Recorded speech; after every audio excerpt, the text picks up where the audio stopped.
The BBC This Week host said he confronted the acting German ambassador to the UK over their embassy's call to assure Mrs Merkel Britain would vote to remain in the EU prior to the historic referendum. The then Prime Minister David Cameron crisscrossed Europe attempting to sew new terms and conditions with EU leaders which fitted Britain's needs as a member of the bloc. But EU chiefs rejected Mr Cameron's proposals to abandon their commitment to ever closer union, reform the European Court of Human Rights and seek control of Britain's borders in the wake of the migrant crisis. Now Mr Neil has hit out at the German diplomats' previous forecasts of the result of the referendum, outlining that if Mrs Merkel gave concessions when Mr Cameron went to Europe to renegotiate terms, Remain would have won. Writing on Twitter, he said, had a fallout tonight with acting German ambassador to UK. Getty. BBC Andrew Neil revealed how Angela Merkel caused Brexit with one tweet. Twitter.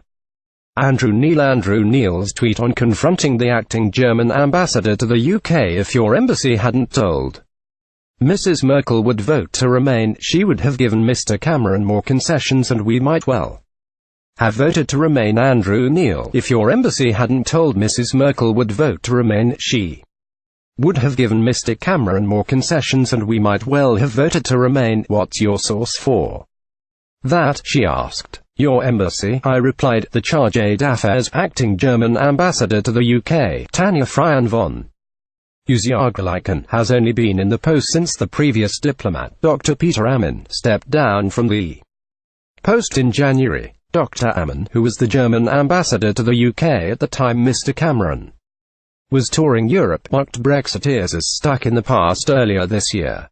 Getty. Dr Peter Ammon previously claimed Brexiteers are stuck in the past earlier this year. He said Brexit supporters were clinging to a time when Britain stood alone against Germany in the Second World War, and claimed Britons have illusions about getting a good deal in the EU negotiations. Speaking to The Guardian before he resigned, he said, history is always full of ambiguities and ups and downs, but if you focus only on how Britain stood alone in the war, how it stood against dominating Germany, well, it is a nice story, but does not solve any problem of today. I spoke to many of the Brexiteers, and many of them said they wanted to preserve a British identity, and this was being lost in a thick soup of other identities. Obviously every state is defined by its history, and some define themselves by what the father did in the war, and it gives them great personal pride.